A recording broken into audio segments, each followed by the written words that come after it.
On va aller retrouver Renaud pour faire le tour de quelques actualités dans la Ligue. D'abord, Renaud, ce soir, les Panthers sont en action. Tellement de joueurs à l'infirmerie. Oui. Et là, ce soir, il y a aussi Alexander Barkov qui manque à l'appel. Que s'est-il passé dans son cas? Exactement. Le capitaine des Panthers, Elisabeth, qui visiblement traîne une blessure depuis un bon moment. Puis hier, on va aller voir ce qui s'est passé dans le match en deuxième période entre les Canadiens et les Panthers. Ça commence d'abord là, en deuxième avec un contact qui est vraiment anodin. Là, on l'a pas vu malheureusement là-dessus, Elisabeth, mais c'est un contact sur le bord de la bande, d'abord et avant tout, ici, voilà, qu'on voit. Mais ça, c'est le deuxième contact. Avant ça, je ne sais pas si on a l'image, mais il est entré en contact avec Samuel Montembeault. Très, très anodin, on n'a pas l'image. Mais tout ça pour dire que ce premier contact-là avec Samuel, il est retraité vers le banc, puis on voyait visiblement qu'il était en douleur dans je te dirais, du côté de l'abdomen. Finalement, suite à cette mise en échec-là qu'on vient de voir, qui est vraiment pas violente, celle de David Savard, il l'a retraité vers le vestiaire par la suite.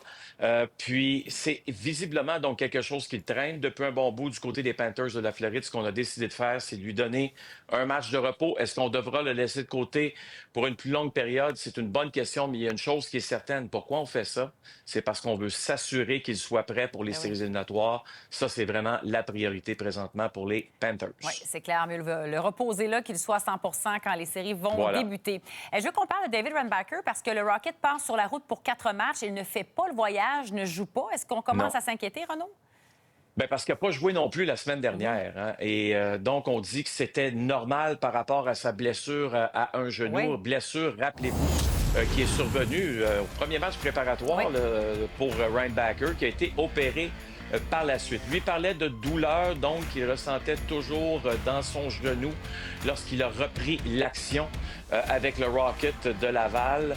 Ce qu'on me dit, Elisabeth, c'est qu'on s'attend à ce qu'il revienne au jeu avec le Rocket cette saison. Et c'est sûr que la saison dans la Ligue américaine est un peu plus longue. Elle va se terminer pas dans 2 semaines, mais peut-être dans 3 semaines et demie. Là, on a commencé un peu plus tard dans la Ligue américaine.